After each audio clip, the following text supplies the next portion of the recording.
Hola, ¿qué tal? Mi nombre es Johan, soy estudiante de medicina y hoy vamos a hablar un poco de... Vamos. Muy bien, vamos a comenzar con el tema de ventilación pulmonar. Las principales funciones de la respiración son cuatro. Vamos a encontrar la ventilación pulmonar como tal, la difusión de oxígeno y dióxido de carbono, el transporte de oxígeno y dióxido de carbono y la regulación de la ventilación. La ventilación pulmonar tiene una mecánica y esta se va a basar en una expansión y contracción, en el cual va a haber un movimiento hacia abajo y hacia arriba en el diafragma y una elevación y descenso de las costillas.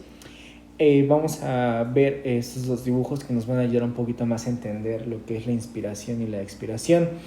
En la inspiración entra el aire y el diafragma va a ser contraído hacia el volumen torácico y este va a aumentar, y en la expiración el diafragma relajado y el volumen torácico van a disminuir. Ahí va a ser cuando el aire sale de nuestro cuerpo.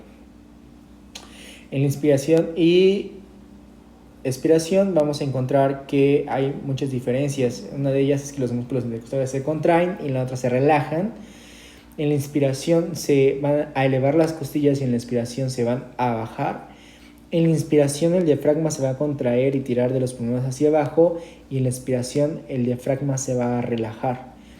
En la inspiración la caja torácica va a aumentar su volumen y en la expiración la caja torácica va a disminuir de volumen.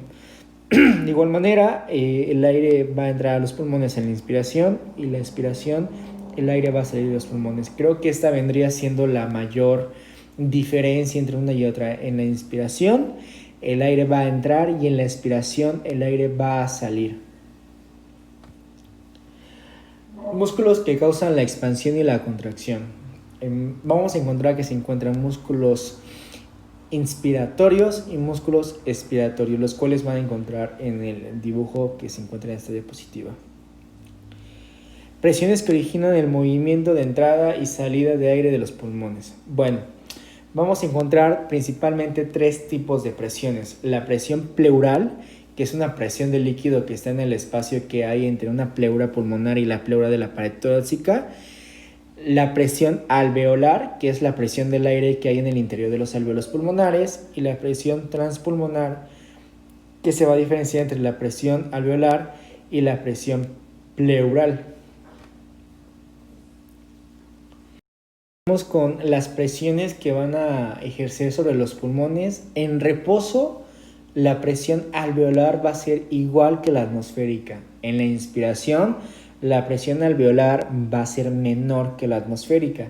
Y en la expiración, la presión alveolar va a ser mayor que la atmosférica.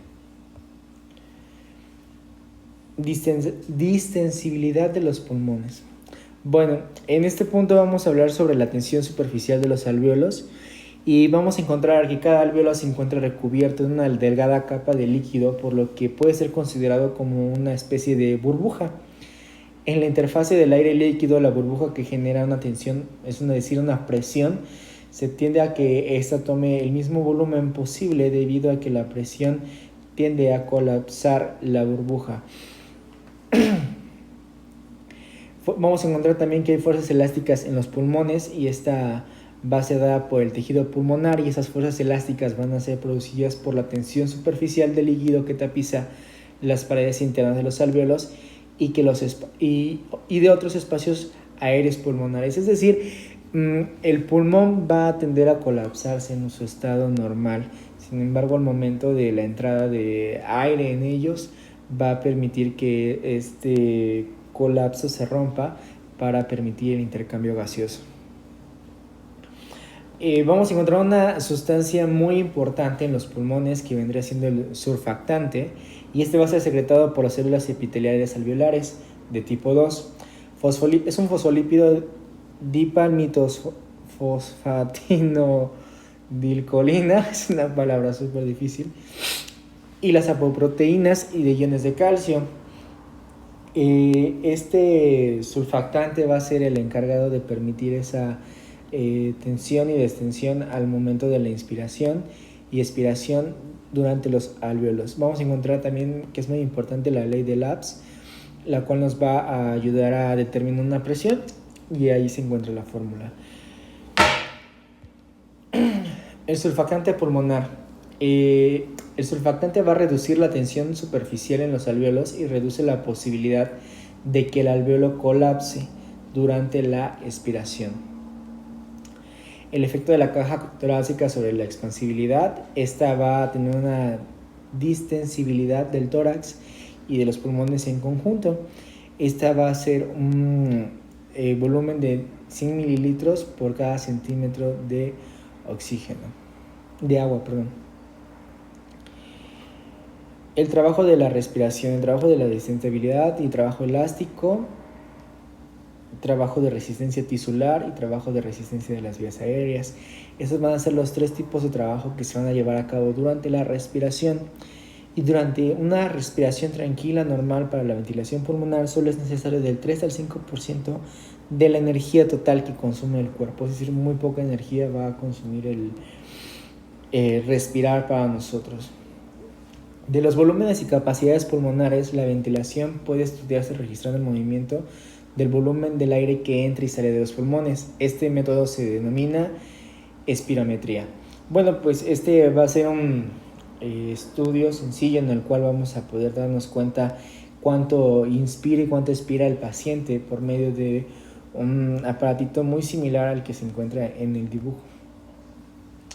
Los volúmenes pulmonares van a tener un volumen corriente de 500 mililitros, un volumen de reserva respiratoria de 3000 mililitros, un volumen de reserva respiratoria de 1100 mililitros y un volumen residual de 1200 mililitros. Capacidades pulmonares.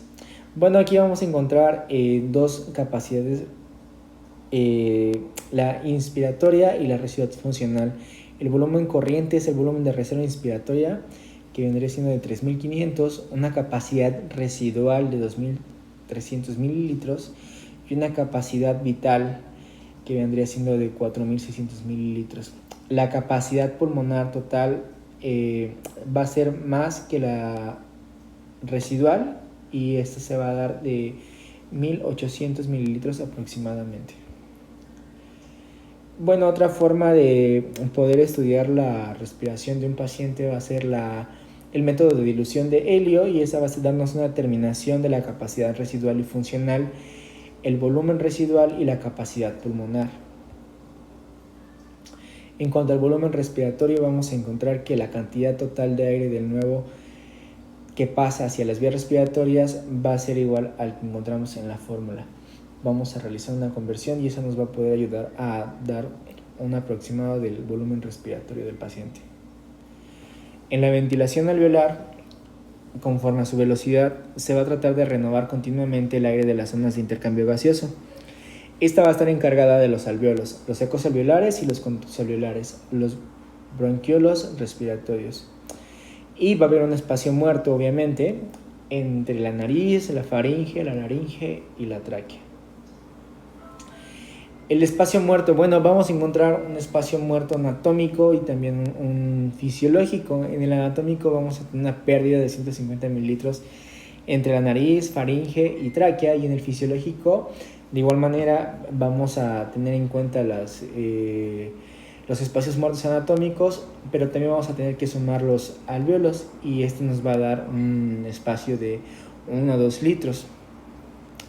Para poder nosotros calcular la ventilación pulmonar, vamos a ocupar la fórmula de aquí abajo, y eso nos va a dar el volumen total del aire nuevo que entra en los alvéolos y zonas adyacentes del intercambio gaseoso cada minuto. Funciones de las vías respiratorias. Bueno, pues aquí tenemos los principales componentes de las vías respiratorias, que vendría siendo la tráquea, los bronquios y los bronquiolos. Vamos a ver cómo el aire va a entrar desde la nariz y va a hacer todo su recorrido por la glotis, epiglotis, faringe, laringe, hasta llegar a los pulmones, y una vez en los pulmones el intercambio gaseoso se va a llevar a cabo en los alvéolos. Bronquiolos. Bueno, los bronquiolos van a tener una capacidad muscular y su control y resistencia al flujo aéreo en el árbol bronquial, dilatación simpática, constricción parasimpática. También vamos a encontrar que juegan un papel muy importante el moco y la acción de los cilios, que esta nos va a dar muy pequeña filtración del aire que entre a nuestro organismo. Reflejo tusigineo. El reflejo tusigineo viene siendo lo que coloquialmente nosotros conocemos como estornudo. Este reflejo se va a dar por los nervios vagos, va a cerrar la epiglotis y las cuerdas vocales, lo cual va a hacer una contracción en los intercostales internos y va a haber una abertura de las cuerdas vocales y de la epiglotis, es decir, va a haber un estornudo y se va a dar a cabo por este mecanismo que les acabo de mencionar. El reflejo del estornudo va a tener una irritación en las vías nasales y va a ser igual inervado por el quinto par craneal. La nariz y sus funciones respiratorias. Bueno, pues la nariz va a tener primeramente una función que es el de calentar el aire, va a humidificarlo y también va a filtrarlo parcialmente. Va a haber una precipitación turbulenta de 6 micras y una precipitación gravitacional de 1 a 5 micras. Para esto nos va a ayudar la nariz. Bueno, vamos a continuar con nuestro siguiente tema. Vamos a encontrar que hay un flujo sanguíneo a través de los pulmones y su distribución. Cuando la concentración de oxígeno en los alvéolos disminuye por debajo de lo normal, los vasos sanguíneos se constriñen, aumentando la resistencia vascular. Opuesto al efecto que se observa en los vasos sanguíneos, se piensa que la sustancia vasoconstrictora es liberada por las células epiteliales alveolares cuando están hipóxicas. Este efecto tiene la función de distribuir el flujo sanguíneo a donde sea más eficaz y la sangre va a fluir a través de las zonas de los pulmones que estén mejor aireadas. Efecto de las graines de presión hidrostática de los pulmones sobre el flujo sanguíneo pulmonar regional. La presión arterial pulmonar en la porción más elevada del pulmón es de 15 milímetros de mercurio, menor que la presión arterial pulmonar a su nivel del corazón, y la presión de la porción más inferior de los pulmones es 8 milímetros de mercurio, mayor. En posición erguida en reposo hay poco flujo en la parte superior del pulmón, pero aproximadamente 5 veces más flujo en la parte inferior. El aumento del flujo en la parte superior del pulmón puede ser un 700 o un 800%, mientras que en la parte inferior el aumento no puede ser superior a 200 que a 300. Vamos a encontrar tres principales zonas del flujo pulmonar. Siempre que la presión del aire alveolar pulmonar sea mayor que la presión de la sangre capilar, los capilares se cierran y no hay flujo sanguíneo. En la primera zona vamos a encontrar ausencia del flujo durante todas las porciones del ciclo cardíaco. En la zona 2, el flujo sanguíneo intermitente, es decir, que la presión sistólica es mayor a la presión del aire alveolar, pero la presión distólica es menor que la presión del aire alveolar. En la zona 3, el flujo del aire continuo, la presión capilar alveolar es mayor que la presión del aire alveolar durante todo el ciclo cardíaco. En la zona 2 vamos a encontrar que los vértices y la zona 3, en las zonas inferiores, el vértice o la parte apical, la presión sistólica es de 10 milímetros de mercurio, 25 milímetros de mercurio a nivel del corazón menos la presión hidrostática de 15 milímetros de mercurio. Esta presión sistólica es mayor que la presión del aire alveolar de 0, por lo tanto fluye sangre a través de los capilares pulmonares apicales durante la sístole cardíaca. Durante la sístole no se produce flujo capilar porque la presión diastólica de 8 milímetros de mercurio a nivel del corazón no puede empujar la sangre contra la gradiente de presión hidrostática de 15. En las regiones inferiores, la presión arterial pulmonar diastólica y sistólica es mayor que la presión del aire alveolar. Por lo tanto, hay flujo continuo o zona 3 avanzando de las capilares a los pulmonares alveolares. El efecto del aumento del gasto cardíaco sobre el flujo sanguíneo pulmonar y presión arterial pulmonar durante el ejercicio intenso. El flujo adicional de los pulmones durante el ejercicio es un acomodo mediante tres formas.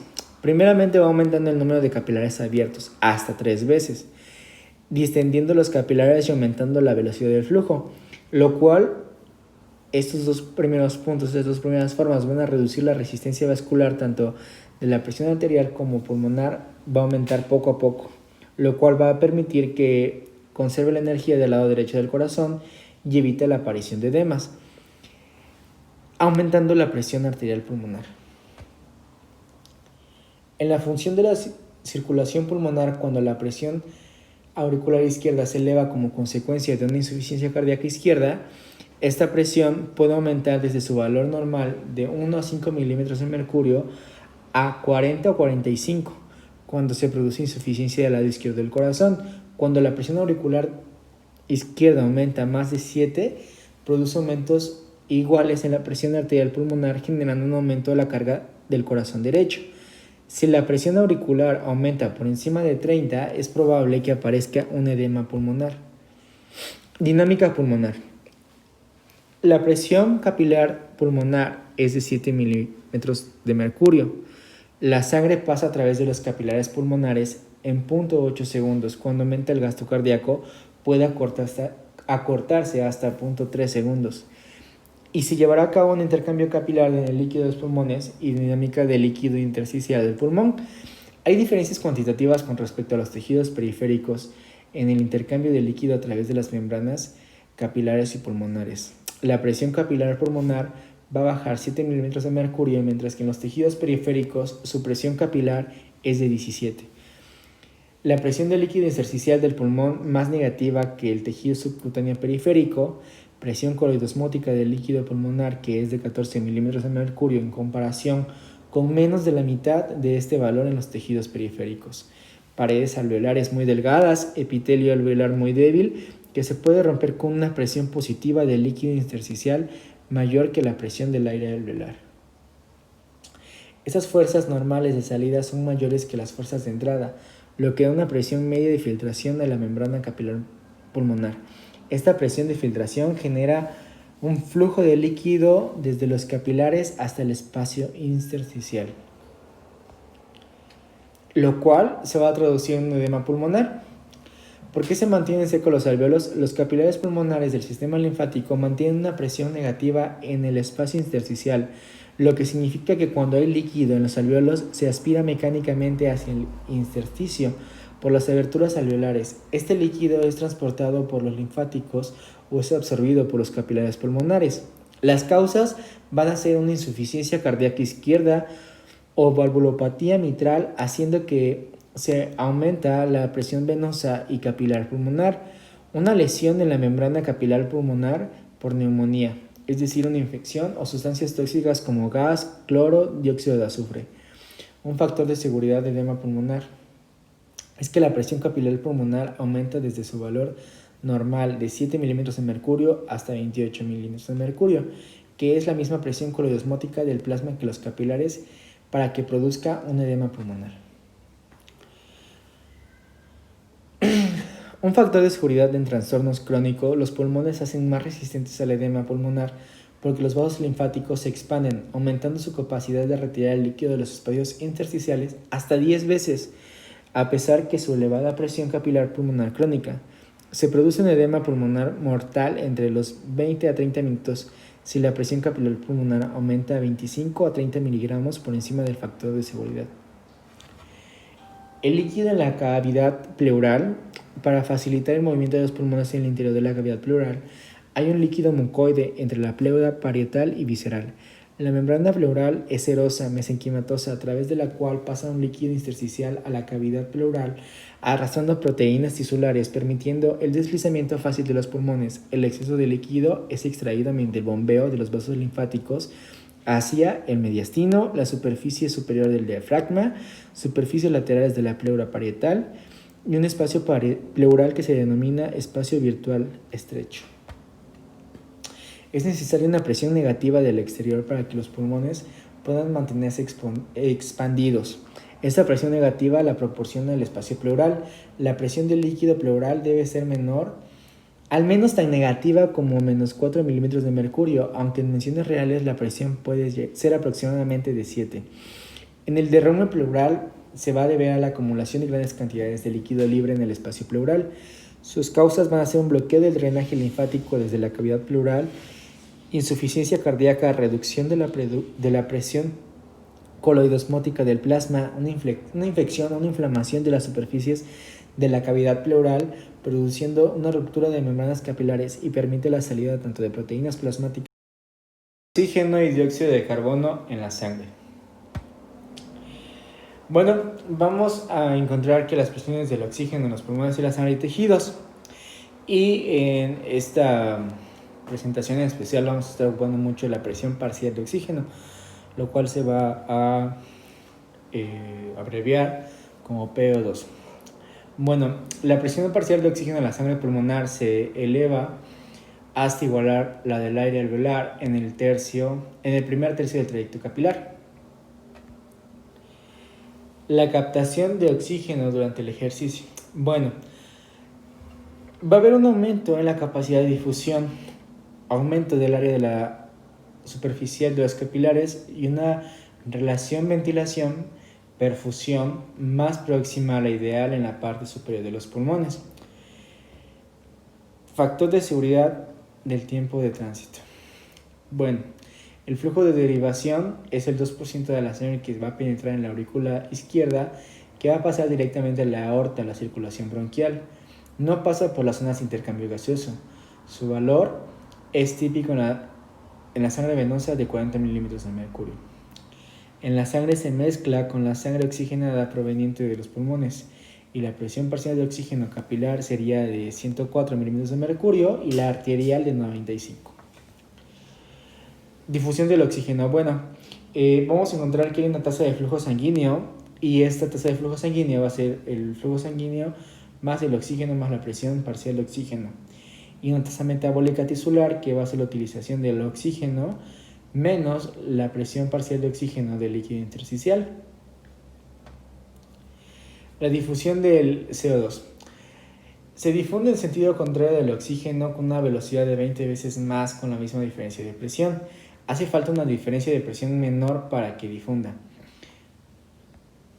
Y bueno, vamos a encontrar que el transporte de oxígeno en la sangre, la difusión del oxígeno en los alvéolos de la sangre capilar, se va a dar directamente en el alvéolo. Ahí va a ser el lugar donde va a haber un intercambio gaseoso, en donde se va a intercambiar el dióxido de carbono por el oxígeno.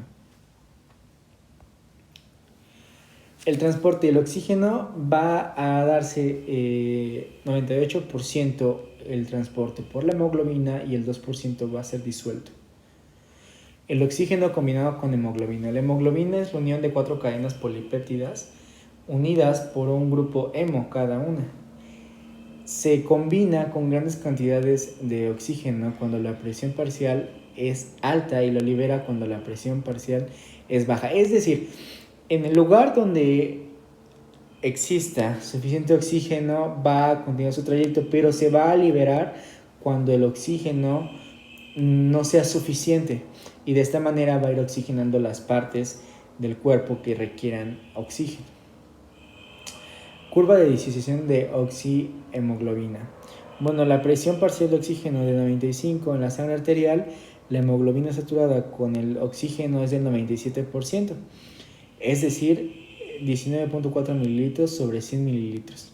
La presión parcial de oxígeno es igual a 40 mililitros en la sangre venosa y su saturación de oxígeno va a ser el 5% en 14.4 mililitros sobre 1000. Y la presión parcial de oxígeno de 25 en la sangre con ejercicio moderado. En la sangre venosa con ejercicio moderado vamos a tener una presión de 25 milímetros de mercurio y una saturación del 50% en 10 mililitros de 100. El efecto amortiguador de la hemoglobina. La hemoglobina mantiene una presión parcial de oxígeno constante en los tejidos. Condiciones basales de 5 mililitros por oxígeno por cada 1000 de sangre para que se liberen y dejen de bajar hasta poco menos de 40 milímetros de mercurio, debido a que si lo superan el oxígeno no sería liberado. En ejercicio intenso la utilización de oxígeno aumenta hasta 20 veces más Esta va a hacer que descienda la presión parcial de oxígeno hasta 15-25 mililitros de mercurio debido a la elevada pendiente de la disociación oxihemoglobina y el aumento del flujo sanguíneo tisular. Las causas, bueno, va a ser a los tejidos metabólicamente activos, al aumento de temperatura, al aumento de la presión parcial de oxígeno, al aumento de la concentración de iones de hidrógeno, a la hipoxia que produce. Del oxígeno. El monóxido de carbono tiene una afinidad 250 veces mayor que la del oxígeno. Se va a combinar con la hemoglobina en el mismo punto que el oxígeno, por lo que en cantidades pequeñas el monóxido de carbono se secuestra gran cantidad de la hemoglobina utilizándola para combinarse con el oxígeno. Nota: el oxígeno a una alta presión alveolar puede desplazarse al monóxido de carbono rápidamente en su combinación. Transporte. El carbono va a ser transportado 70% por iones de bicarbonato y el 23% combinado con hemoglobina y proteínas plasmáticas. El 7% va a estar disuelto. En conclusión, el transporte de oxígeno se nos da en dos formas: combinado con hemoglobina y disuelta en agua de la sangre. La función de la hemoglobina es importante como transportadora de oxígeno y de dióxido de carbono. El transporte de dióxido de carbono se da de tres formas: disuelto en forma de bicarbonato y con compuestos carbamínicos. La diferencia de la curva de la disociación del dióxido de carbono es más lineal que del oxígeno. Y bueno, eso por mi parte sería todo.